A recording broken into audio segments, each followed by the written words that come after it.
Okay. Okay. Hi, Lavina. Hi, Annie. How are you? I'm great. Thanks for having me. Oh, thank you for coming on. And to our New Mount Olive Baptist Church listeners and to all of our followers, we are indeed excited today to have with us Annie Slease of NAMI Delaware. And we are recognizing Mental Health Month. And I am taking into consideration various very private conversations that we have had concerning this issue. And we are just honored because Dr. Abraham Jones, who is Dr. Deacon Abraham Jones for New Mount Olive, works with and is a friend of Annie, and she comes highly recommended. They were at our church a few years ago. They did a wonderful workshop. People are still talking about it. So we are honored to have Annie with us today. And so, Annie, I'm going to really turn it over to you and ask that you share with us concerning Mental Health Month, concerning the issues that we are having with a lot of our population today. Sure. Well, I'm so happy to be part of your conversation today. And shout out to Dr. Abe. I absolutely adore Dr. Abe. And every time I have a chance to work with him, I have such a great time with him. So thanks for having me. And I'm happy to talk a little bit about mental health in general, but I think maybe we should start talking at where we are right now with the pandemic. Yes. Because I think some of what we're feeling right now is really connected in some way to that. And I thought maybe I'd share a little bit of data with you first. So first of all, before the pandemic began, we were seeing nationally about 1 in 5 people experiencing a mental health problem in any given year. And over the span of a lifetime, about half of us will experience a mental health concern. It might not become a diagnosis, but it might be something that could be diagnosed. Over the span of our lifetime, about half of us. Now, in any given year, we were seeing about almost 20% of the population being affected by mental health concerns. And again, it doesn't mean that they always get diagnosed, but it just means that that number of people has the symptoms. So since the pandemic, that number has doubled. And we're seeing somewhere around 40% as opposed to 20% experiencing symptoms of either a mental health condition or a substance use disorder, which is also considered a mental health condition, but it's rooted more in the substance use realm. So we have to recognize, I think, when we have this conversation that it's not just me. It's not just that person. It's not just that. It's a lot of us, right? Wow. And there's some comfort in knowing that you're not alone. And that's one of the important aspects of the work I do at NAMI. So NAMI stands for National Alliance on Mental Illness, and it is a national organization, but I work for the state agency that operates independently, as do all the state NAMIs, but we are affiliated with that national organization. So I am director of advocacy and education at NAMI Delaware. And we work to offer support and education and advocacy for Delawareans that are impacted by mental illness. And one of the things we try to recommend people realize really is that even if you're not the 1 in 5 people who might be experiencing symptoms, you know someone who is. Yes. And you're one of those other 4, there's still something you can do to help. And one of the key things, I think, is to acknowledge that mental health concerns are health concerns, that they're not a sign of weakness, that they're not just because you're not tough enough. You know, would it be okay, Lavina, if I told a little bit about why I do this work? Oh, please, please. So I've only been working for NAMI for 4 years. And before that, I was a classroom educator which is probably why Dr. Abe and I connected initially, to be quite honest. I taught for 25 years, and I thought I would always be a teacher. It was what I loved, and I still love. Yes. But in about 2010, I had 2 teenage boys at home, and my older son, who was 18 at the time, experienced what we now know was the onset of a significant psychiatric condition. It was really a complex diagnosis, and it took many years to really find out what was going on. But at that time, Lavina, I had no idea what was wrong. And despite the fact that I was a classroom teacher and I had learned a lot about education and I thought I knew kids, I couldn't help my own child. It was really scary. And same was going on with my son. He had no idea what was happening, and he thought he was just not tough enough. He was an athlete his whole life, and his dad was a college athlete. And so he kind of had the mindset of, I just need to be tougher. I can't tell anyone. I'm going to look weak. So he kept sort of keeping it to himself, and the strain in our household got worse and worse. And unfortunately, because I didn't have the tools and I didn't have the resources and he didn't understand what was happening, things got really bad. Okay. And I feel okay telling you this because I have permission from my sons to do it. But I'm just going to be really honest with you and tell you that my son experienced substance use disorder. He experienced thoughts of suicide. He accessed means to die by suicide. And he did not make an attempt, only because his younger brother intervened. Wow. And I shudder to think of how close my household came to total disaster. Wow. And I look at that and I think, even today, 11 years later, wow, we got really close to disaster, right? And you know, when my son, you know, came near to suicide, it didn't get better. Yeah. He left home, and again, he just didn't know what was happening to himself. Yes. So, and I was frustrated as a mom, thinking, why doesn't he just let me help him? You know, I just didn't know, and neither did he. And he was homeless. He refused, and in the way I say refused, I don't really mean it, because now I know he wasn't able to make a decision. But at the time, it felt like he was refusing help, and he ended up incarcerated. He turned 21, 22, and 23 behind bars. Oh. And he had no criminal history. He was never disruptive in school. He had good grades. Like, it just took its toll on his health. Yeah. And I'm telling you all this because I want you to know, and your congregation to know, that doesn't have to happen. You know, and as I learned more about what can be done early, and how people can recognize warning signs, and there are so many ways to access help, I made the decision to leave my job as a teacher. Wow. And with my son's support, I do this work now. And I do it because I want to tell every family I know, and to tell every group I meet, it doesn't have to get bad. You can intervene. There are ways to intervene and prevent catastrophic outcomes. Wow.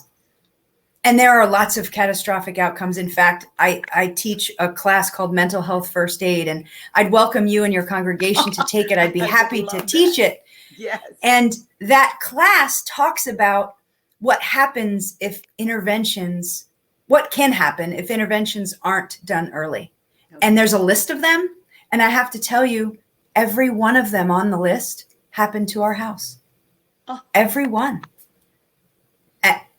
It's like we're a textbook case, and I'm not trying to, make this conversation about me, but I think it's important for you and your congregation to know there are lots of families just like mine, who have been through so much. And here's the thing that I want to really share, and it is that all that was happening in my house, I did not tell a soul for 2 years. Wow. Nobody knew. Nobody knew. I was teaching full time. I was afraid I might be judged as a poor teacher, because what kind of good teacher lets their son get like this? Or, and so I didn't tell anyone. And my younger son and I just tried to help as much as we could, but we just didn't know.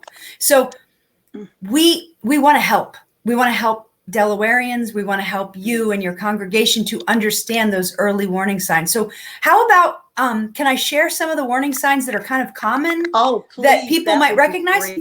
That would be okay. great. So first I want to say, before I share them, that there are 10, and I'm happy to send you a flyer that actually has them listed out. Thank you.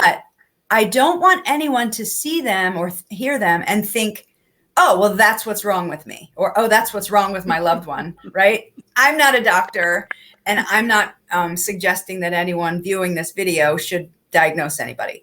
Right. The reason we share them is because sometimes people don't realize that what they're experiencing or what someone that they care about is experiencing could in fact be tied to a health concern.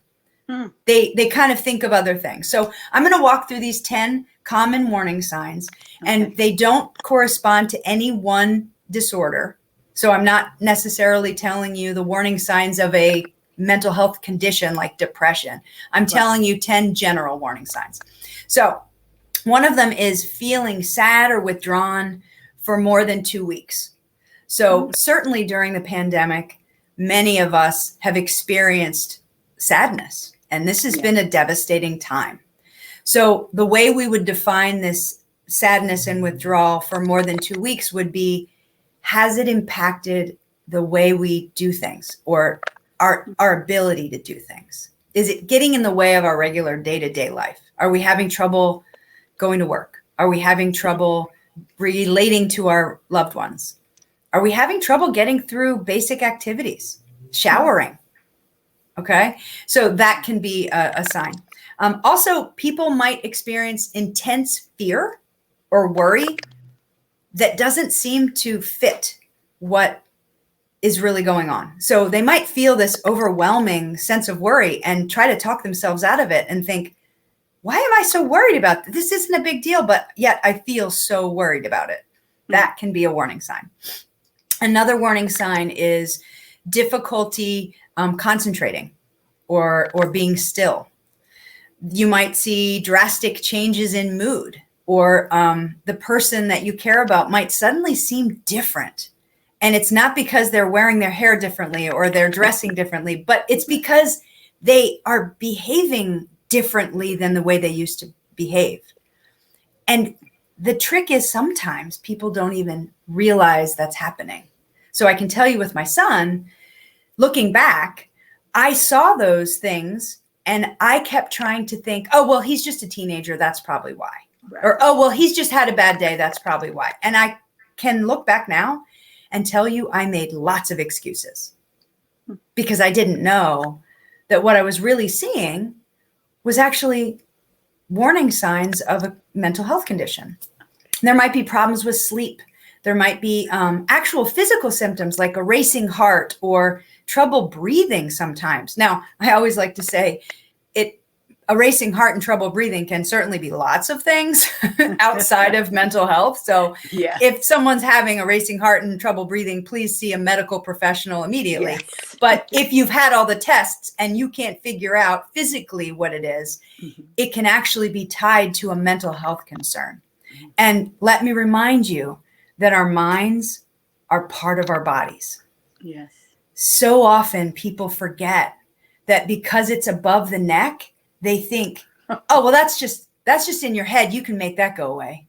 Well, guess what? My head is actually connected to the rest of me. Yes. And my brain is an organ in my body, just like my heart and my lungs and my kidneys and all the other good things in me. And if they get unwell, I need help. I need professionals to help me. So that might be what happens. So another warning sign can be, and this is a tough one, and I want to address this through the lens of a faith community, seeing, hearing, or believing things that aren't real.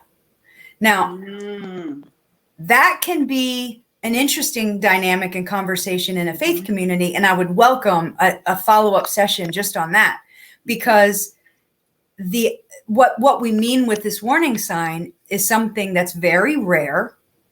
It happens to less than 1% of the population, but it's called psychosis. Or maybe you've heard the term psychotic. Someone has psychotic behaviors. Yes. So psychosis is not a diagnosis, but it's basically a cluster of symptoms, delusions of things that aren't real, but people believe they're happening, or hallucinations, hearing, seeing, smelling things that aren't really there. This can be, like I said, it's very rare.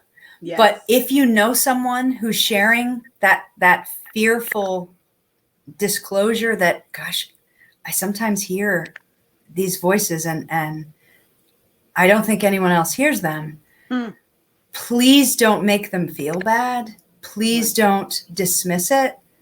Please let them talk to a professional and see if you can unpack that. Because like I said, it's very rare, but it can be very serious, and it can really impact someone's life. Right. And it might not be dementia or, correct. Right. So there are a couple more warning signs, and then we can certainly talk about some resources before we wrap up. Severe out of control risk-taking behavior is one of the warning signs, and significant weight loss or gain can be a warning sign. Excess use or misuse of substances, alcohol, drugs, and trying to harm or end one's life can also be a warning sign. So these are the 10 common warning signs. And as I said, I'd be happy to share with you a tangible document you're welcome to send out or share. Yes. But beyond that, I think, would it be helpful to acknowledge what's scrolling along the bottom of our screen right now? Yes, that would be good, because I'm sure someone needs to find out. Yes. What is that? So, yes. Okay. So 741-741 is a national crisis text line. It's anonymous, and it is available 24 hours a day, 7 days a week. So if you or someone you care about is really in a situation where you're not sure what to do, and you're not in a situation where you would call 911 because you're not in peril and danger, but you're worried and you're fearful, or perhaps you or someone you know is having thoughts of suicide or harm, you can text this number and you can tell them where you are, like Delaware. You can just say DE, and it will connect you to a Delaware responder. They won't know who you are. It's totally anonymous, but you can text them and tell them what's going on. And you could say, let's say if it was me and I knew about this, I could say, I'm in Delaware. I'm a mom of an 18-year-old son. Here are the things he's saying. I don't know what to do. They can help me make the next step. Okay. Great. This is totally private, totally personal. Totally private, totally anonymous. Wonderful. Yep. We also have other resources on our website that I would urge people to visit, and that is also streaming across NAMIDelaware.org. There's, I think, a couple of tabs on our website that say resources. Okay. And one of them should say crisis. Now, I do want to clarify, what we do at NAMI is not crisis. So if you called, please don't call us if you're in a crisis, because we might not be responding immediately for you. Yes. There are other resources in our state that we can tell you about, though. So I would recommend that if you have concerns either about yourself or a loved one, you call our helpline. And our helpline is available Monday through Friday, working hours. And again, you do not have to disclose your name. You do not have to tell them anything personal, but you can ask questions and you can get connected to various resources in our state. We really want you basically to know this. You're not alone. Yes. You're not alone. This is something that none of us ever expected we'd be experiencing right now. Exactly. So you could quite possibly be feeling feelings you've never felt before. And you could maybe be feeling like my son, like I'm just not tough enough. Or I just need to be tougher. I don't want anyone to know because I don't want them to think I'm weak. But here's the thing. It's a sign of strength if you ask for help. Yes.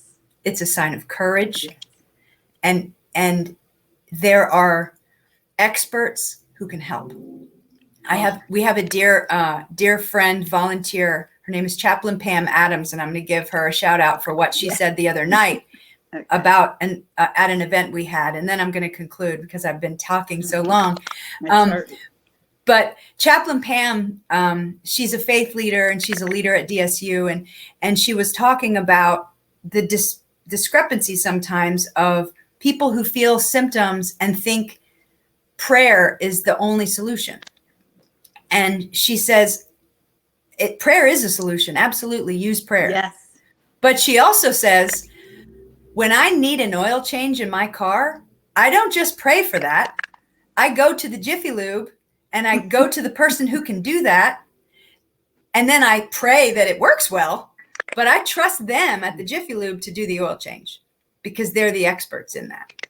So I probably just did not do a good job of quoting her, but I love it. I think you get what I mean, right? She's basically saying, and I would recommend that you hear her talk more, but she's basically saying there's a place in this for faith, but there's also a place for experts, for health care. And as soon as we can acknowledge that the feelings we're feeling are real and we don't put judgment on them, we can get help and we can feel better. And that's really the goal.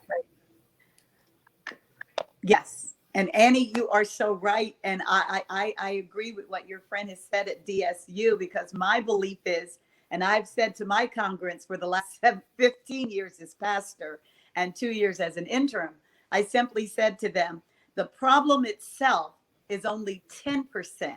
How we handle the problem is 90%. And I say to them, I'm not going to bother God on things I can handle myself. That's right. I'm going to save him for the big things. And so something of this knowledge is power. I believe when the Lord gave me, just take a few moments, one day a month, and just share, because we know the Lord, we love him. We know that he is ultimately the author and finisher of our faith, but God has given us help. He's given us help right here on earth. And your institution, where you work, Annie, you and beautiful people like you and Dr. Abe and so many others are helping us to realize that, we might have a problem, but we don't have to stay in it. As your son said, he's not weak. He's strong when he can seek help. And so we need to seek help from the people that God has placed on this earth, that we can utilize their gifts. So I'm excited about this. I want more of you, more of this. So listen to hear from us again. I would love to come back. Another workshop. Amen. Great. We're going to have another workshop because people need to know that, yes, what prayer and the gospel can't do won't be done, but we have to be cognizant that God has given us little angels, Annie the angel right here on earth, that we can utilize you and we can get the proper help that we need. Because as a man thinketh, so is he. And we want to make sure that we are thinking completely, wholly, and that we are thinking along the lines that mental health it's a help meet, and we need this help meet. So thank you so much for coming on and blessing us. I hope and pray that our listening audience received as much as I did. I'm filled up right now. My cup runneth over. So thank you for enlightening us.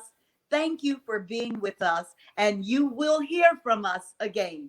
May God bless you. May his peace be with you. People, if you don't hear anything else, beloveds, take care of yourself. God has given us help. Please call the number that you see. Call Omni. Look for Annie and all the wonderful people that God has placed as our guardian angels here on this earth. God bless you. Thank you for joining us today. Thank you, Lavina. Bye-bye.